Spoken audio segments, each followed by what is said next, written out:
If your deck's no good, no need to fret, just call on Dr. Internet. Ah, Dr. Internet, so good of you to show up for your shift. But now it's time to get your mind off your golf swing and back to where it matters. Our patient, Vela the Nightclad. Now, after you administered 10 cc's of Theros into her bloodstream, she's been doing a lot better. But she's still in pretty terrible shape. She still requires your expertise. But before we get to those new and probably invasive surgeries, let's go over her treatment thus far. Ladies and gentlemen, you were tasked with coming up with 10 Theros cards for this commander deck, and boy did you deliver. I tallied the total amount of times each suggestion came up, added in the comment likes, and came up with the final rundown of what we'll see in the final deck.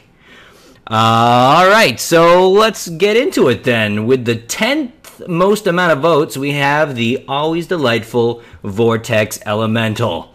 And 9th most votes, Grave Pack 2.0, yes, Dictate of Erebos. Coming in at number 8, Daring Thief, who should actually be called Daring Exchanger, let's be honest here. And number 7, Disciple of Deceit. Now, I usually shy away from tutors, but this one is just situational enough to make me fall in love with it. Number 6 is Celestially Yours, Erebos, God of Owies. And who dat coming in at number 5? Oh, just the Master of Waves and his Elemental Bros. And we're going full Cersei for number 4. Say goodbye to your men, Odysseus, because it's Curse of the Swine.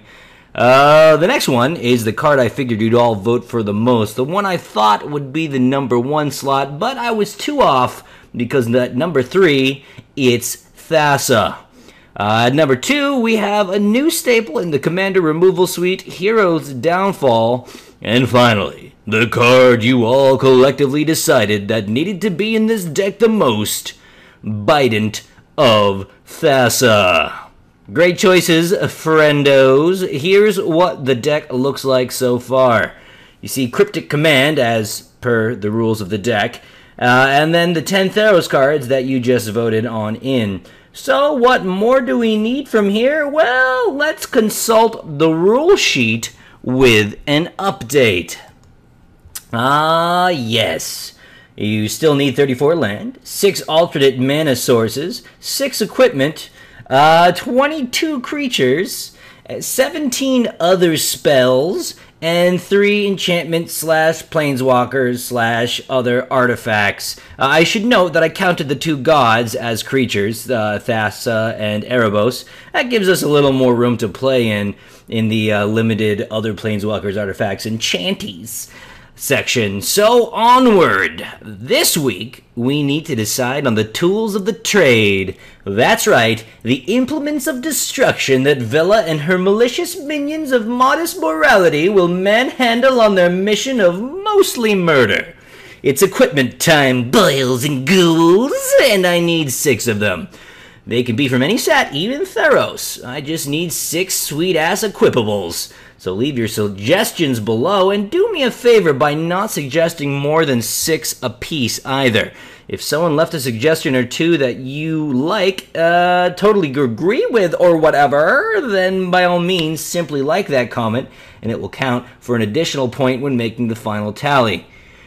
When I deigned to leave my bed on Tuesday, August 5th, 2014, and grace this unimpressive world with my presence, that's when I count up what we have to add the top 6 most suggested / liked pieces of equipment to my deck. And then on Wednesday, August 6th, I'll let everyone know what they were and give you a new kind of card to provide suggestions for, kinda like I did this week. You're getting the picture. It's a little bit of a procedural. Anyway, that's the plan, though. That's the plan. You're doing great, Dr. Internet, but our patient is still in dire need of your expertise.